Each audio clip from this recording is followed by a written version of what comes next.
బయటైతే బాగా వర్షం పడింది. ఇక్కడ చూసారు కదా! అలాగే వర్షం పడిన తర్వాత ఈ విధంగా వాటర్ కూడా ఆగిపోయాయి. బస్ చూస్తే ఇక్కడ చూసారు కదా! వాటర్ ఫ్లో కనిపిస్తుంది కదా! ఇక ఈ టైంలో అయితే మమ్మీ పప్పు అలాగే దీంట్లోకి ఏంటో చెప్పేసేయండి మీరు. చాలా బాగుంటుంది. బాయిల్ ఎగ్స్ అలాగే ఇందులోకి పూరి కూడా చేస్తుంది.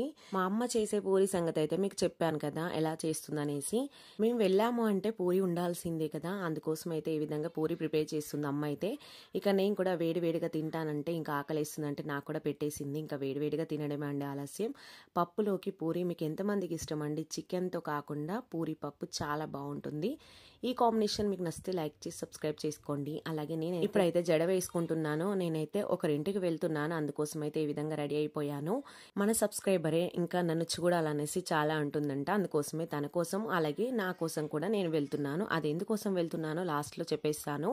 ఇప్పుడైతే జడ వేసుకోవడం అయిపోయింది. ఇలా అయిపోయిన తర్వాత ఇప్పుడైతే మేకప్ వేసుకోవాలి కదా! మేకప్ అంటే మేకప్ కదా! ఈ విధంగా సింపుల్ గా రెడీ అయిపోయాను. ఇలా దుప్పటా వేసుకొని వెళ్తున్నాను. వెళ్తూ చెప్తాను ఎక్కడికో. బాయ్.